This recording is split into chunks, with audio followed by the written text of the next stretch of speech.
ಇದನ್ನ ನಾನು ಖಂಡಿಸುತ್ತೇನೆ. ಈ ರೀತಿಯ ದಾಳಿ ಆಗಬಾರದು. ಸಿಎಂ ಸಿದ್ದರಾಮಯ್ಯನವರು ದಾಳಿಯನ್ನ ಖಂಡಿಸಿರೋದು.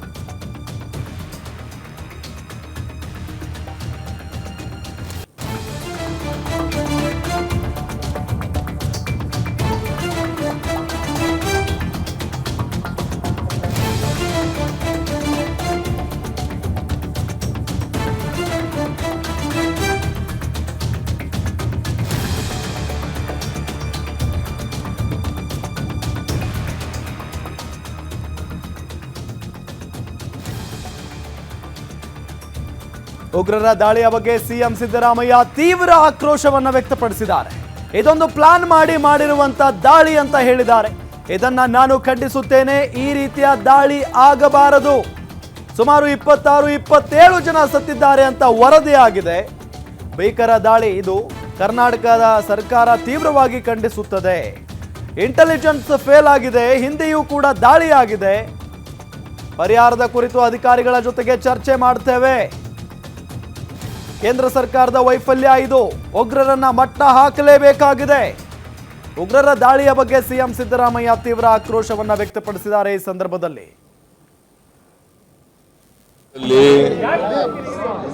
ಉಗ್ರರ ದಾಳಿ ನಡೆದಿದೆ.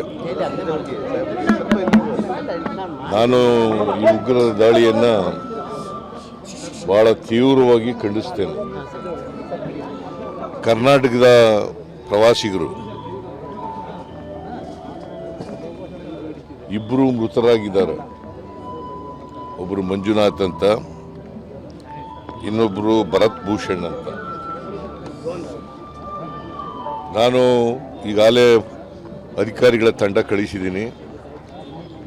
ಜೊತೆಗೆ ಕಾರ್ಮಿಕ ಸಚಿವರಾದಂಥ ಸಂತೋಷ್ ಅವ್ರನ್ನು ಕೂಡ ಕಳಿಸಿದ್ದೀನಿ. ಅವರು ಯಾರ್ಯಾರು ಇದ್ದಾರೆ ಕನ್ನಡಿಗರು ಅಲ್ಲಿ, ಅವ್ರನ್ನೆಲ್ಲ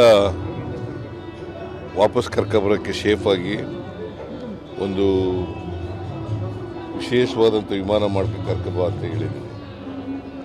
ಆಮೇಲೆ ಈ ಸತ್ತ ಡೆಡ್ ಬಾಡಿಗಳಿದ್ದಾವಲ್ಲ, ಇವರು ಯಾರು ಅವರನ್ನು ವಿಶೇಷ ಫ್ಲೈಟ್ ಮಾಡ್ಕೊಂಡು ಕರ್ಕೊಬರ್ಬೇಕು ಅಂತ ಕೂಡ ಹೇಳಿದ್ದೀನಿ. ಆದರೆ ಅವರೇ ಮಾಡಿಬಿಟ್ಟಿದ್ದಾರೆ. ಭಾರತ ಸರ್ಕಾರನೇ ಫ್ಲೈಟ್ ಮಾಡಿ ಅವನಿಗೆ ಎಲ್ಲೆಲ್ಲಿಗೆ ಹೋಗ್ಬೇಕು, ಯಾವ್ಯಾವ ರಾಜ್ಯದ್ದು ಅಂತ ಅಲ್ಲಿಗೆ ಕಳಿಸ್ತಕ್ಕಂಥ ಕೆಲಸ ಮಾಡ್ತಾಯಿದ್ದಾರೆ.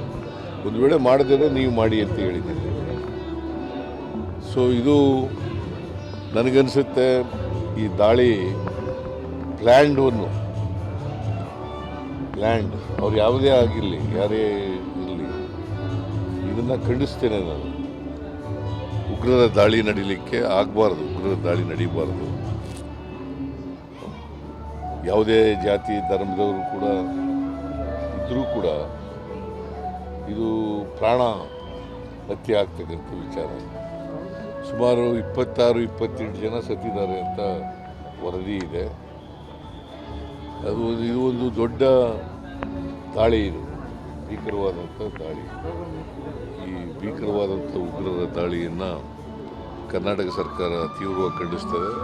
ಮತ್ತು ನನಗನ್ಸುತ್ತೆ there is a intelligence failure ಅಂತ ಅನಿಸುತ್ತೆ. ಇಂಟೆಲಿಜೆನ್ಸ್ ಫೈಲ್ಯೂರ್ ಕೇಂದ್ರ ಸರ್ಕಾರದ ಇದು ಇಂಟೆಲಿಜೆನ್ಸ್ ಫೇಲ್ ಆಗಿದೆ ಅಂತ ಅನಿಸುತ್ತೆ.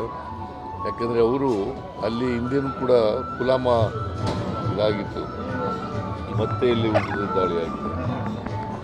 ಕೇಂದ್ರ ಸರ್ಕಾರದ ವೈಫಲ್ಯ ಇದೆ ಅಂತೇಳಿ ನನಗನ್ಸುತ್ತೆ. ಸೊ ಅದನ್ನು ಈ ದಾಳಿ ನೋಡಿ ಅದನ್ನು ಇನ್ನೂ ವಿಚಾರ ಮಾಡಬೇಕು. ಅದನ್ನು ಚರ್ಚೆ ಮಾಡ್ತಾ ಇದ್ದೀವಿ. ಅಧಿಕಾರಿಗಳ ಜೊತೆ ಚರ್ಚೆ ಮಾಡ್ತೀವಿ. ಏನು ಪರಿಹಾರ ಇವತ್ತಿನವರೆಗೆ ನಾವು ಪರಿಹಾರ ಕೊಟ್ಟಿದ್ದೀವೋ ಇಲ್ವೋ ಅಂತ ಗೊತ್ತಿಲ್ಲ. ಬಟ್ ಸರ್ಕಾರ ಅದನ್ನು ಪಾಸಿಟಿವ್ ಆಗಿ ಯೋಚನೆ ಮಾಡ್ತೀವಿ. ಇನ್ನೊಂದು 370 ರದ್ದಾದ್ಮೇಲೆ ಇಂಥ ಘಟನೆಗಳು ಸಾಲು ಆಗ್ತಿದೆ ಅಂತ